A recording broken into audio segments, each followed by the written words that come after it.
John says, hi, Andrew. Do you agree with Knowles that transgenderism is the thing that broke political correctness? If not, what do you think is responsible? Well, I think transgenderism had a huge impact, partly because it's so irrational, but partly also because Obama always used political correctness and cultural issues to distract from the fact that all his policies were failing.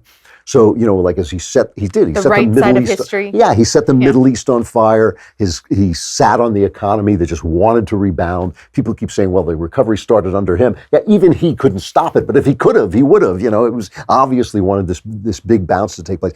Everything he did stank. Every single policy he did stank. So what he'd do is, look over there. A black man has been killed in the streets of St. Louis. And you go like, yeah, but he was a criminal and the cop, no, he was black and the cop was white, so it must be a problem. And he would do it over and over again.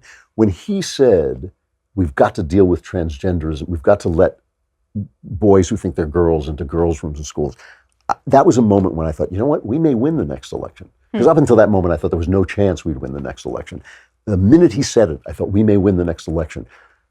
Not because I care about, I have any ill feelings against people who are confused about their sex, but because I thought, what does the Chicago Paul know about what should happen in a school in Arkansas or Alabama or Tennessee? Nothing. He knows nothing. He's a corrupt Chicago Paul dictating to people he knows nothing about and he doesn't like. So in that sense, I think it really did break the dazzling hold that this racial guilt and sexual guilt that the left has been selling for 50 years. It broke the hold of that, because it was, and because it was so irrational. Once you say to people, some women have penises, they're thinking like, they just don't. Anyone can have a baby. That's what I've been saying lately. So, anybody can have a baby. So I think the thing that is really sinister, but also hopeful, is political correctness is mental slavery.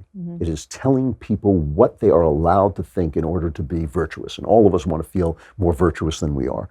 And so I think the oppression of it, the fact that people are afraid to say what they think, the fact that James Damore can get fired from Google for saying men and women are different, speaking the simple truth, you can get fired for that. I think that has frightened people, terrorized people. And I think that maybe Knowles is right to the extent that transgenderism is so crazy that people won't allow themselves to be oppressed by it. But ultimately, I just like to think that Americans fight back against this stuff. They deal with it for a while, but ultimately Americans want to say what they have to say. And I hope that remains true. I think political correctness is one of the most harmful developments of our time. I know I would much rather you told me you hated me for the color of my skin or whatever, than that you kept it to yourself and just like let it seethe. Come out and say it to my face. I'm not going to throw a punch at you. It's just say what you have to say. Let me know. And I just feel that about everybody. I would much rather hear what they have to say than have everybody walking around afraid. Anyway, I don't know if it's transgenderism specifically. What can you do when you're oppressing people mentally but go too far? And that may have been the moment when they went too far.